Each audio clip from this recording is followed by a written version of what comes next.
nous voici au soir du lundi de la Pentecôte. Qui sait me dire quelle est la plus grande fête de l'année liturgique? Pâques. Et quelle est la deuxième fête? Pentecôte. Réponse correcte. Très bien. On dit souvent, les gens pensent que la deuxième fête la plus grande, c'est Noël. Il y en a même qui pensent que c'est la plus grande fête. Mais en fait, Noël n'arrive qu'en quatrième lieu. Il y a Pâques, Pentecôte, Épiphanie et puis Noël. Même si dans nos célébrations, dans nos familles, on donne plus d'importance à Noël qu'à toute autre fête, n'empêche que la Pentecôte, c'est la deuxième fête la plus importante. Je fais une petite parenthèse. Comment est-ce qu'on appelle la Pentecôte en italien? Ou Pasqua delle Rose, comme en roumain Rossani. Parce qu'à Rome, le dimanche de la Pentecôte, on monte tout en haut avec des pétales de rose. Et qu'est-ce qu'on fait avec? On les jette sur les gens. On les jette au moment où on lit l'épître. On dit que le Saint-Esprit est descendu comme des langues de feu sur les disciples. À ce moment-là, il y a des gens qui jettent des pétales de rose sur les gens. Et c'est pour ça que c'est la Pâque des roses. Mais la fête, elle est très ancienne. Parce que ça vient de l'Ancien Testament. Dans l'Ancien Testament, qu'est-ce qui se passe? Tout d'abord, nos fêtes, il faut savoir que nos fêtes sont des fêtes de phénomènes naturels, qui dans notre hémisphère, ici, se voient beaucoup mieux qu'aux tropiques, où tous les jours de l'année se ressemblent entre eux. Ici, il y a des saisons. Et donc, du coup, Pâques, à la base, c'était la fête du printemps, du début du printemps. Et c'est aussi la fête du premier froment de l'année. Bien sûr, pas ici, parce qu'ici, tout est en retard à cause du climat, mais en Terre Sainte, pour la Pâque, on cueille le premier épeautre de l'année, le premier froment, et c'est pour ça qu'on faisait la Pâque, le pain azime avec du blé récolté le matin même. Donc la Pâque, c'était la récolte du froment. Bien sûr qu'après, il y a d'autres choses qui sont ajoutées, c'est-à-dire qu'il y a eu le passage de la mer Rouge, les Hébreux qui sont sortis d'Égypte et tout ça, et puis la résurrection du Christ. Bien sûr, tout s'est greffé. C'est comme un gâteau à plusieurs couches. Et la Pentecôte, c'est la même chose. La Pentecôte, c'est la fête de la récolte des cerises? Non. La fête de la récolte de quoi? Qu'est-ce qu'on a? Le blé, c'était Pâques. Mais ici, c'est pas du blé. C'est vrai qu'il y a eu de l'orge, effectivement. C'est la récolte de l'orge. Bien sûr qu'ici, on a mis dans les vases aussi un peu de blé, aussi un peu d'avoine, mais surtout des épis d'orge. Donc, effectivement, c'est la récolte de l'orge. Bien sûr, pas encore ici, les épis ne sont pas encore mûrs, ça se voit bien. Mais, effectivement, c'était la récolte de l'orge. Parce que l'orge donne plus de rendement que le froment. Il est moins bon au goût, le pain d'orge est moins bon au goût, mais il donne plus de rendement. Donc c'était quand même des réjouissances. Et puis on a greffé autre chose sur cette fête de la Pentecôte. On a greffé le souvenir, le mémorial du don de la loi sur le mont Sinaï. Alors comment ça s'est passé, le don de la loi sur le mont Sinaï? Les Hébreux étaient sortis d'Égypte, ils ont traversé le désert. Et puis Dieu a dit à Moïse, il faut jeûner 40 jours et 40 nuits et monter sur cette montagne. Et que personne ne monte sauf toi. Et Dieu a donné les tables de la loi, que Dieu lui-même a écrit, la loi qu'il a lui-même écrite sur les tables de pierre que Moïse avait faites. Et donc il y a eu tout un spectacle. Du feu, de la graine, de la fumée. Et les Hébreux ont pris peur. Oui, c'était tout un spectacle. Donc la Pentecôte, c'était ça aussi. Et donc, qu'est-ce qui se passe au temps des apôtres? Jésus monte au ciel. L'ascension, c'est combien de jours après Pâques? 40. Et donc, Pentecôte, c'est, comme le dit le mot, 50. Parce que c'est ça que veut dire Pentecôte. En grec, ça veut dire 50. Donc la Pentecôte, c'est 50 jours après Pâques. Donc ça veut dire que de l'ascension jusqu'à Pâques, c'est 10 jours. Voilà. Et donc, il y a des gens qui arrivent à Jérusalem pour fêter la Pentecôte juive. Donc c'est pour ça qu'il y a des gens des Mèdes, des Parcs, des Élamites, des je ne sais trop quoi, qui viennent à Jérusalem. Parce qu'il y a les Juifs, effectivement, et puis il y a d'autres personnes qui partagent leur foi. Et puis il y a ce qu'on appelle les prosélytes, donc c'est-à-dire des gens qui viennent des païens, mais qui se sont convertis au Dieu unique. Et il les voilà à Jérusalem pour fêter la Pentecôte. Et à l'occasion de la Pentecôte, quand les disciples sont enfermés dans le cénacle, c'est-à-dire dans la pièce où Jésus avait célébré la dernière scène, c'est là que tout d'un coup, l'Esprit Saint, badaboum, vient sur les disciples. Ok. Dans la première lecture que Angélique nous a lue, on a toujours au niveau des Hébreux, donc on remonte encore à l'Alex, un retour en arrière, il y a 70 anciens, littéralement 70 prêtres dans le peuple d'Israël. Et il y a l'Esprit Saint qui descend sur eux. Il y en a même 2 qui ne sont pas là, qui ne sont pas venus, qui ont dit « Ah, je vais venir », mais finalement ils ne sont pas venus. Et l'Esprit Saint, il est tombé sur eux aussi. Bon, alors, qui ou qu'est-ce que l'Esprit Saint? On va revenir à cette question. Nous adorons un Dieu unique en combien de personnes? 3, parfait. Le Père, le Fils et l'Esprit Saint. Et donc, Dieu, il faut une image. Dieu, le Père, travaille avec ses 2 mains. Son Fils, qu'on appelle aussi sa parole, ou son verbe, ou sa sagesse. Et il travaille aussi avec l'Esprit Saint. Il travaille avec ses 2 mains. Alors, on utilise des paroles humaines, des analogies, parce que Dieu n'est pas comme nous, mais on utilise des paroles humaines pour pouvoir dire quand même quelque chose de Dieu. Et on dit que le Père engendre son Fils. Et c'est pour ça qu'on l'appelle Père, parce qu'il engendre son Fils depuis toute éternité. Et il fait procéder, ou il souffle son Esprit Saint. Comme je dis, ce sont des analogies, parce que Dieu le Père n'est pas un être avec des cellules qui engendrent dans son ventre. Non, c'est des analogies. Donc, Dieu le Père, depuis toute éternité, c'est-à-dire en dehors de l'espace-temps, il fait naître son Fils. Et depuis toute éternité, il souffle son esprit, en dehors de l'espace-temps. Et il y a une communion d'amour entre les 3 personnes.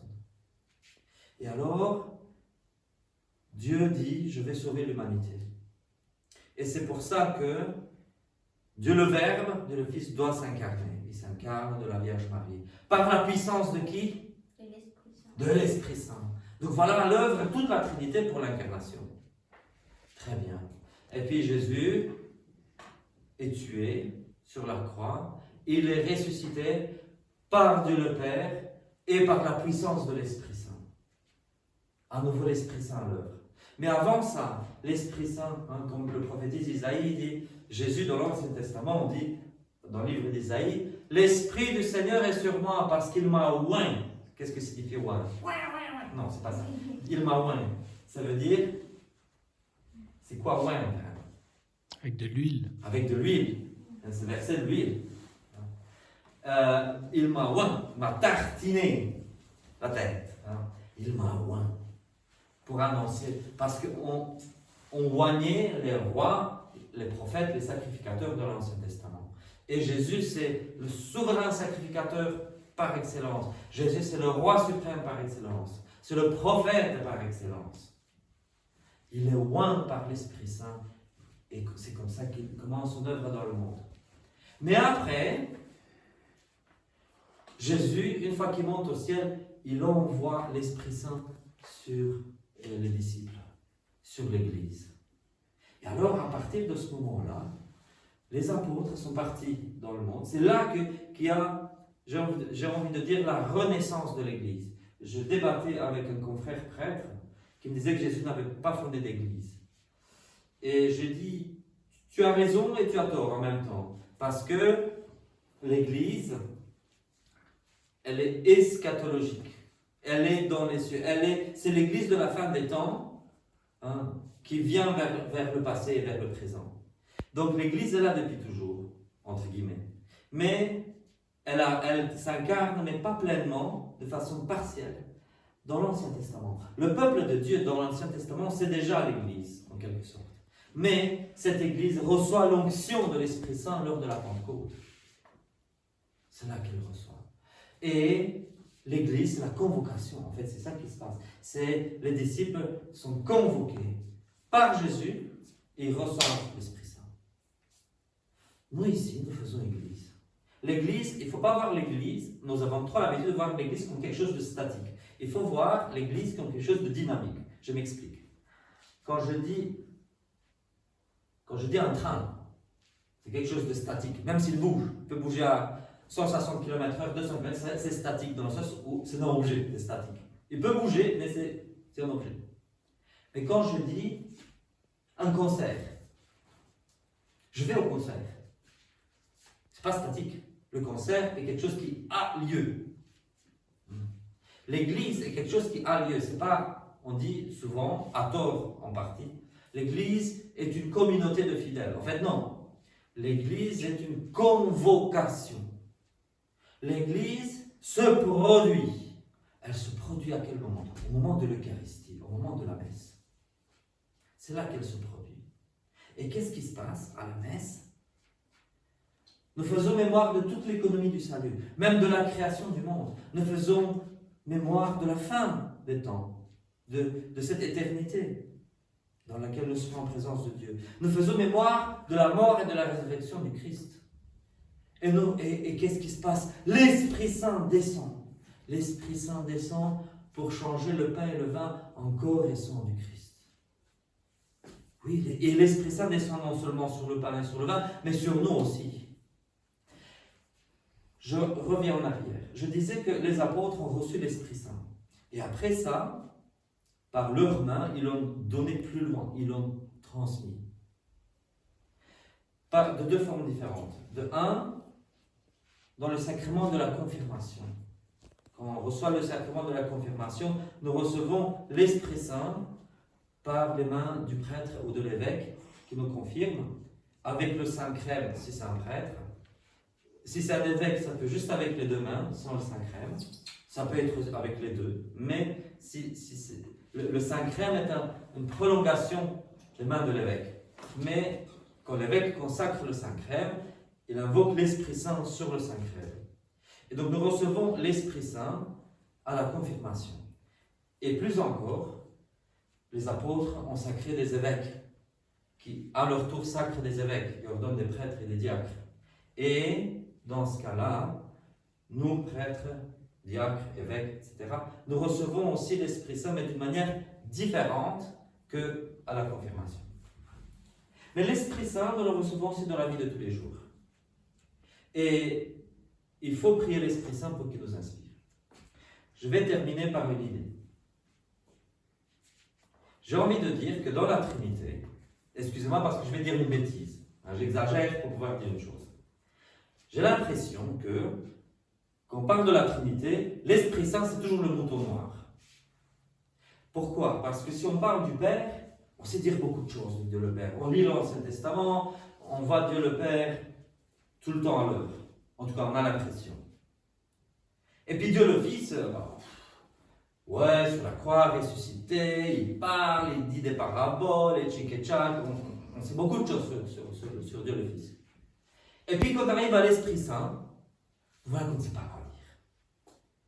Parce qu'on ne sait pas quoi dire. Parce qu'on se dit, mais qu'est-ce qu'on va dire de Saint-Esprit? Qu'est-ce qu'on va dire de lui? Parce qu'on ne le voit pas trop à l'œuvre. Jésus nous dit une chose. Il dit quelque chose aux disciples. Il dit, je monterai au ciel et je vous enverrai l'Esprit Saint. Et il vous enseignera tout ce que je vous ai dit. Ah oui, il vous enseignera toutes choses et vous rappellera tout ce que je vous ai dit. Parce que l'Esprit Saint, depuis le jour de la Pentecôte des apôtres, c'est celle qu'on a lue, depuis la Pentecôte des apôtres, l'Esprit Saint est toujours à l'œuvre dans l'Église. Et souvent, dans l'histoire de l'Église, on se pose des questions nouvelles, des questions sur des choses sur lesquelles Jésus n'a jamais parlé. Et l'Esprit Saint est à l'œuvre, mais il faut l'écouter. Je vais donner un exemple concret. L'esclavage. Est-ce que vous savez ce que c'était l'esclavage? Et quand on lit les évangiles, on a l'impression que Jésus ne dit, en fait, directement, il ne dit rien sur l'esclavage. En tout cas, rien n'a été consigné, parce que Jésus a dit beaucoup de choses, mais nos 4 évangiles, c'est un résumé, je vais dire, de ce que Jésus a dit, parce qu'il a quand même parlé pendant 3 ans, voire davantage. Mais, dans les évangiles, on ne retient rien de ce que Jésus a pu dire sur l'esclavage. Les apôtres, qu'est-ce qu'ils ont dit sur l'esclavage? Ils ont dit, un petit peu ils ont été contre, et ils ont surtout dit, ne changeons rien, non, non, non, il ne faut pas changer des choses. Ils ont eu peur, ils n'ont rien changé. Mais, est-ce que l'Esprit Saint a quelque chose à dire sur l'esclavage? Oui, et nous le savons parce que la question s'est posée.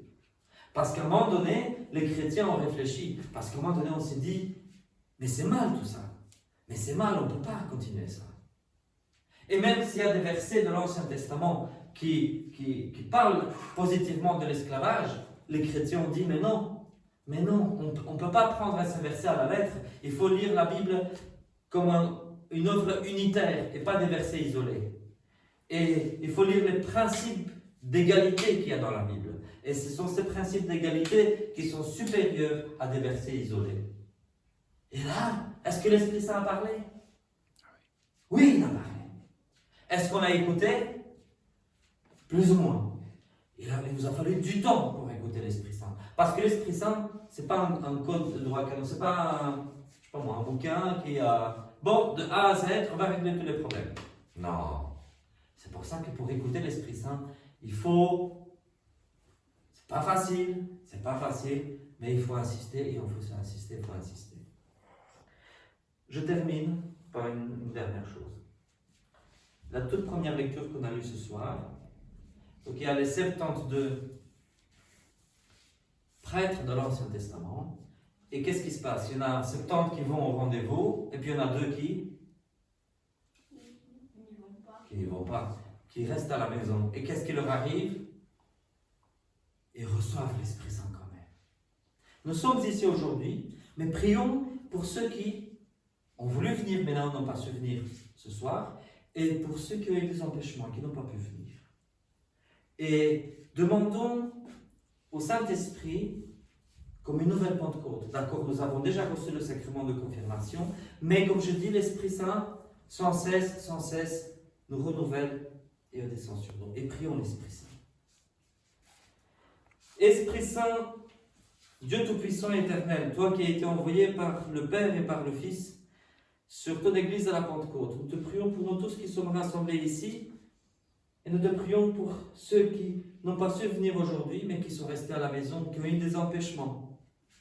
Nous te prions pour nous tous, descends sur nous tous, renouvelle nos vies.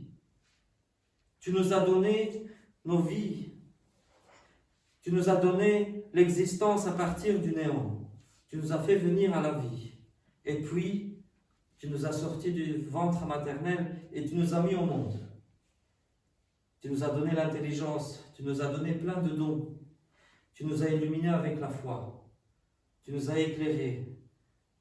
Tu nous as aidés à prendre de bonnes décisions dans la vie. Tu nous aides à présent et tu nous protèges de beaucoup de choses mauvaises. Nous nous plaignons toujours parce qu'il y a toujours des choses qui ne vont pas bien. Et nous oublions souvent toutes les choses qui, oui, vont bien. Et nous te rendons grâce pour tout cela et nous te demandons de descendre encore sur nous. Descends sur nous qui sommes présents ici et descends sur ceux qui sont restés à la maison. Nous te supplions de descendre sur nous. Toi qui vis et règnes avec le Père et le Fils, Dieu dans les siècles des siècles. Amen.